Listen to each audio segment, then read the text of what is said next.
Welcome to the... shit. Can't even pull off a full intro. Fuck it.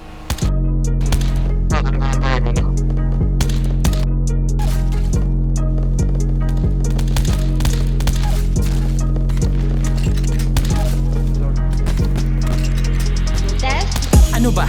Tamang samay lang nangangate. Bali, ako daming tunog natatae. Kala na makatanaw pasensya na medyo mapakape. Matatabi at magagaling na ang papanik. Ala pang battle ko'y nagsimula na dibila pinakamaliit na pusa. Paunti-unti ang usad o kuting noon. Di ko inisip yon hanggang naging leon. Sariling kusat na pabilang na nagiging bida na. Kung dating inaka ko di ko kaya gayon tila ba isa na sa pinaka. Ngunit di mo maiwasan kung minsan pang hinaan.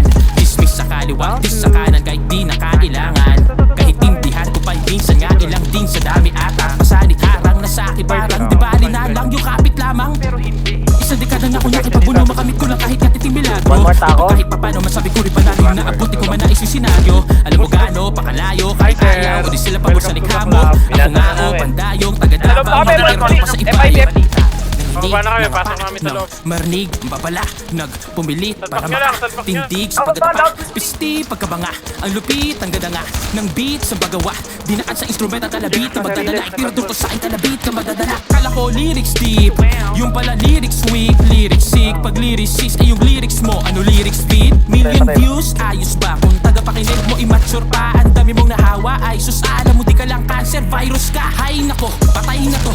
Ikis ka bata, ano yun kakatay sa'yo? Sani pusa, si Bansay ka bro. Sa tinutukoy mong bars, bantay ako. Multi ko, nakuhina, psych lang kung susumahin. Like pato, nagmamayli mo lang. Pero yung mic abok, katay o, tutuloy ko pa yung rhyme ano. Pagalingan, di na po ba't susukat pa ko pending ang utak. Bisaya, English, Tagalog, ibali wala JJ kausap kailangan pa magparinig mula sa aking bibig. O ulit-ulitin yung patig. Sino-sino pa yung bulol na bulol. Sila-sila pa yung gusto-gusto rin yung marinig.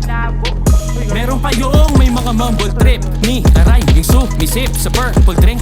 Dog sounded like a hurt and sick. Words they spit don't mean shit. Puro lang murmur, ain't worth a click. I'ma not turn your purple to red. Finna get verbally murdered, kid. Ngayon sa aking pagbiklak, pangligwak, bati-bati. Ito'y warning sa pagsabit natin pagbatil rap. Pero para saan pa diba? Kung mga fans mo ipagdidiinan pa rin ng mga baduy, mas malupit idol nila. Oops.